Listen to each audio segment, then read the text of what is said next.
hand in hand. Brooklyn is wearing her usual black, her dark brown hair now reaching her shoulders. Avani wears her hair pinned up, her pastel pink skirt blending in perfectly with the beautiful colors of the beach. They wave to us, and Sputnik barks again, belly up for scratches. Avani kneels down on the ground next to her, rubbing the dog's belly through the special suit.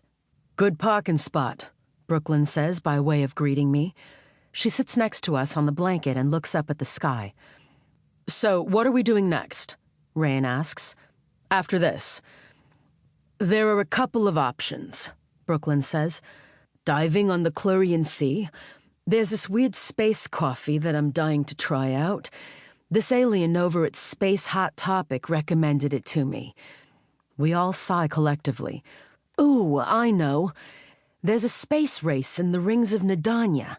It's very Mad Max." "Damn, that shit sounds wild," Flint says, taking a sip of his drink. "You'll be safe." Brooklyn glares at him. "You don't have an option. You're coming with." Flint sighs. "That's the worst thing about the end of the world. I can never tell people my mum won't let me and stay home instead." I laugh. "I'll take you. As long as you're not driving," Brooklyn says. "I have a clean record in space." "No, you don't. You crashed the Tesla." "You said it'd be just like driving a spaceship." "Clover, you crashed the only car in space. The only one.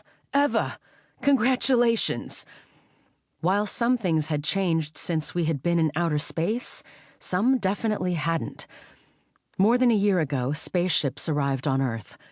1 week later, the invading species had easily decimated more than 1/3 of the population on Earth. I'd survived because I was invisible to them, and I spent 6 months wandering around traveling, and that's when I'd found Sputnik. After 6 months, I heard a message on the radio calling out for other survivors. I'd run as fast as I could to Area 51. There'd been tension at first. I wanted to fight back, and the other survivors didn't.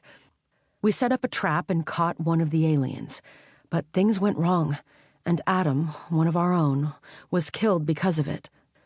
Area 51 hid a lot of secrets, too, including a whole spaceship in the basement. With the captured alien, I started putting 2 and 2 together, only to find out that the last surviving members of our species were hybrids. Our friend Andy was a universal, an alien capable of changing the windings of the universe, and the Hostum were after her power.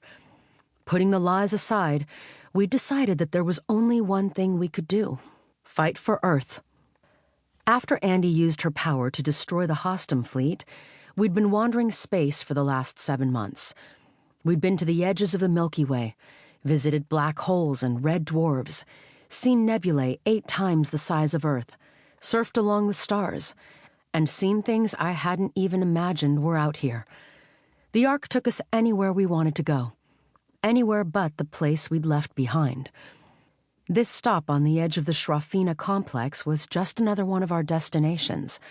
Brooklyn had managed to find a file in the Ark with the most amazing phenomena to be seen in the universe, and we were crossing out each stop, one by one. This time there was a giant supernova that scientists had predicted was going to burst in only a couple of human hours. All the aliens gathering at the beach had been waiting for weeks, or maybe seconds according to their own time, for the single moment when the energy would dissipate. "I think it's about to start," Avani says. "Should we call the others?" I frown. "Yeah, where are Violet and Andy?" Brooklyn shrugs. "I don't know, getting drinks or something." "Brooklyn," I say in a warning tone, "you know you're not supposed to leave the 2 of them alone." Brooklyn rolls her eyes. "They're not children. They can take care of themselves." Rain and I exchange a look. It's not a problem, usually, but both of them together call more attention to themselves than is warranted. Andy tries to pass as human, but Violet's another thing entirely. She doesn't survive out here like we do, since she's not a hybrid. She has to wear a full-on spacesuit, and though we've found one as discreet as possible for her, which wraps around like silk over her skin, she still has to wear a helmet to breathe. "I'm gonna go find them," I announce, getting up and brushing my pants.